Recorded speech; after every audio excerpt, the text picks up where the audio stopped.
So you might wonder what this has to do with 3D printing or the growth of industry. It's what inspired me into 3D printing. It's what started the company I started, Untitled. It's a plane crash in Nigeria. When I lived there in 2012, this plane crashed. 160 people died. The cause of the crash, they never determined officially, but we talked about the fact that it takes a minimum of 3 days to get a spare part into the country. And even then, it's somebody carrying it up with hand luggage. In the meantime, the airlines are losing $300,000, $500,000, $1 million a day. So in Nigeria, they keep the plane flying. 160 people died because of supply chain failure.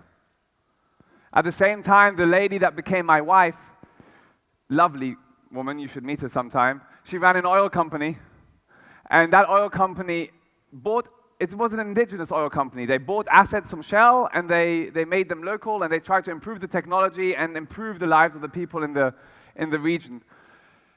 In improving that technology, they came too late for one piece. One piece broke, and the company that made it went out of business 17 years beforehand. So there was no way for them to get a spare part.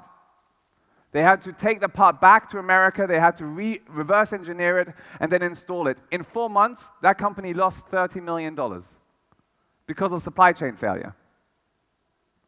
So that's what I'm here to talk about today. It's not about 3D printing, it's about supply chain failure. It's about how the fact that, despite the fact it costs us, in America, 16% of our GDP to move something from A to B and to store it at B, despite that fact, they fail us all the time. They don't give us the products that we want. They give us fake products. Every plane that flew in America in the late 1990s had a counterfeit, a fake part on board. They give us products that are not customized to us. They're not customized to our bodies. They fail us. 16% of our GDP, and they still fail us. But the answer is in 3D printing, because it's getting to a point where we can address that failure. Right? It started as a prototyping tool. Who here has used or seen a 3D printer? Everybody? Everybody? No? Okay. About half, that's good enough. 3D printers you can buy for $200 or $300 now to make prototypes. It's always been used as a prototyping tool. But it's a lot more than that. It's a tool that became a functional prototyping tool. You can actually use it in the device to test the shape. But more than that, it became a customization tool. This is a custom shoe sole inlay that's made specifically to your body. Hearing aids are 3D printed. Dental crowns are 3D printed.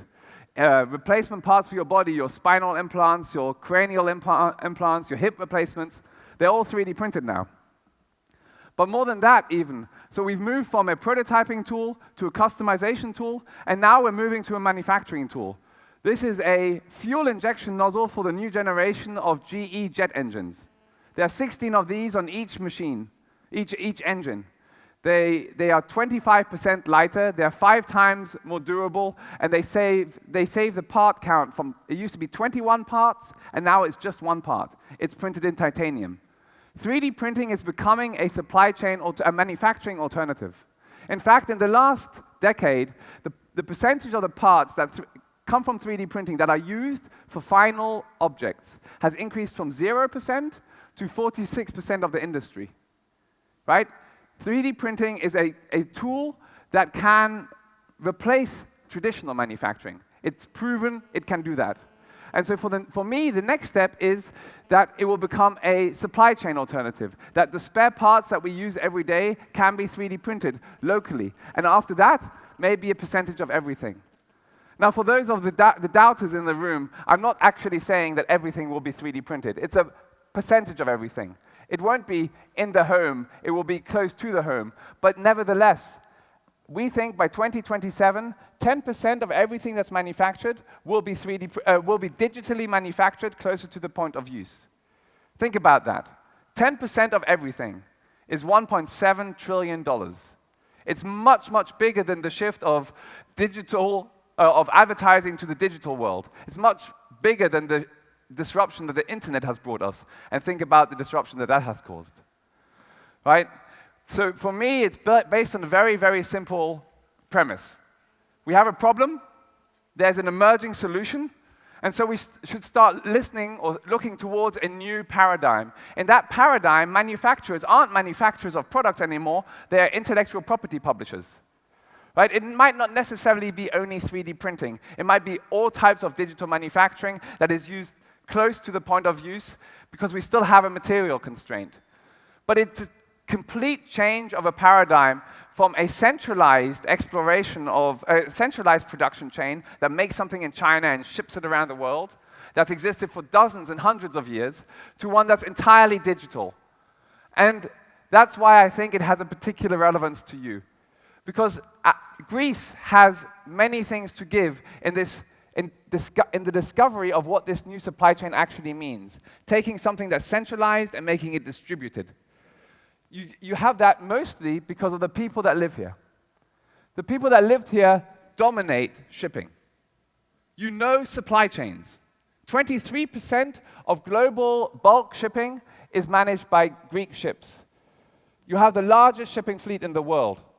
Your brands like Coca-Cola Hellenic supplies 2 billion cases in 28 countries, 2 billion cases of drinks.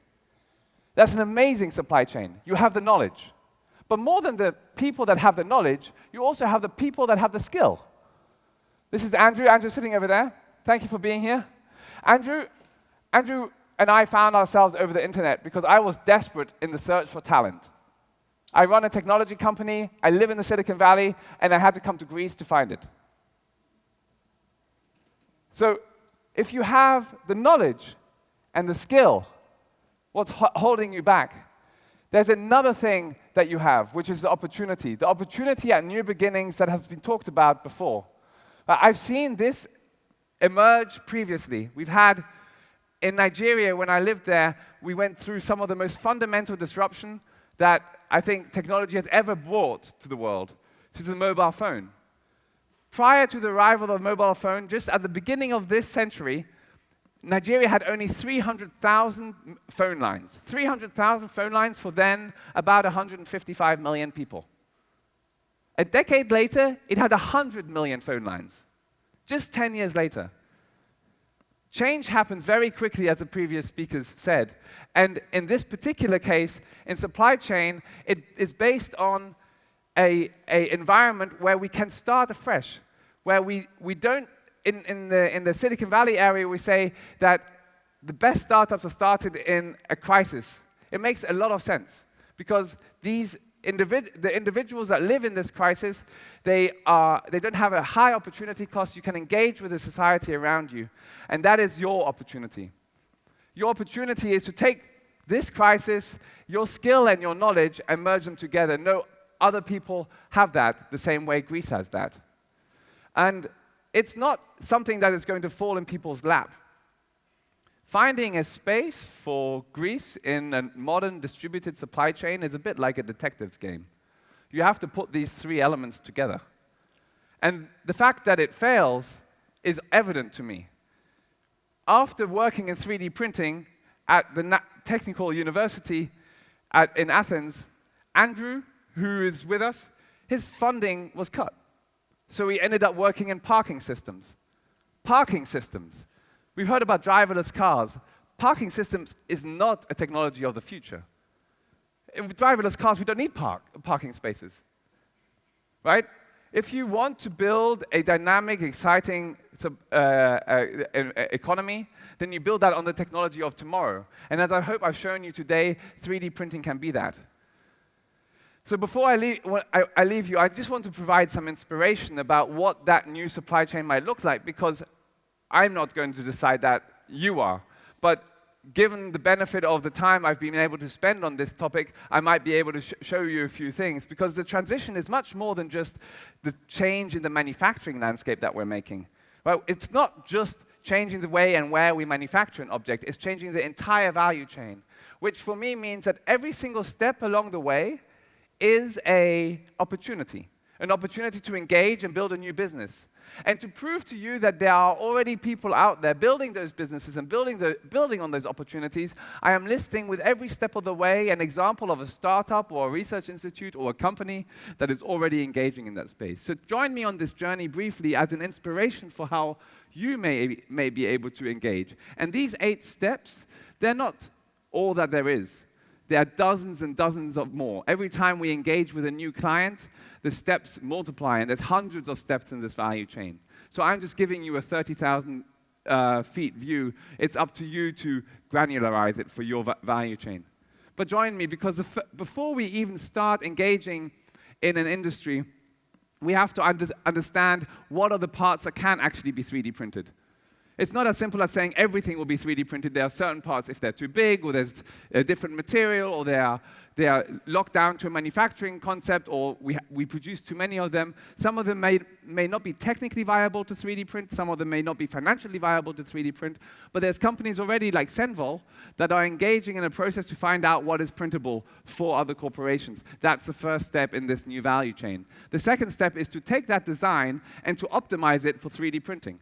Because if we're not because the objects that we produce today are designed for a certain manufacturing scenario. But if we are not locked down to that scenario anymore, then we can save on materials, we can save on effort, we can improve the design to provide more efficiency. We want to topologically optimize the design in different facets to be able to provide you with an optimal structure that fits the 3D printing, which provides a nearly unlimited design freedom. The next step after that might be to take that design and to certify it for flight, for example. We need to simulate what happens in the machine. We need high-performance clusters that analyze what goes on in the actual machine so we can be sure that it's going to be performing as we expect. And then we change the way we actually buy the design, because we're no longer buying an object. We're not going into a shop and buying something. Now we're buying a design, so we need entirely new transaction platforms. And once we've bought something, we need to feed it into the machine. Because it's no longer putting it into FedEx and sending it around the world, right? It is, or shipping it anywhere we want to. It is now a new transaction that, for example, changes the way we tax things, right? If we're sending something, a digital design across borders, are we going to tax it the same way? Are the lawyers that provide the quality, the product liability insurance, are they going to insure it the same way? Everything changes in a new manufacturing environment, not just the manufacturing, but the person who manufactures it. Maybe Kinko's or a copy shop or a telephone shop around you will now be a manufacturing hub. Think about that. And once you've printed it, we may not have a production chain of people that post-processes it anymore. We'll have an automated step process because we want to be at a distance completely reliable, reliant on what other people, on a quality product. But the most important thing is that these ideas, they don't just exist by themselves. They are formed by people, people like you. And I hope you'll join me in this journey. Thank you very much.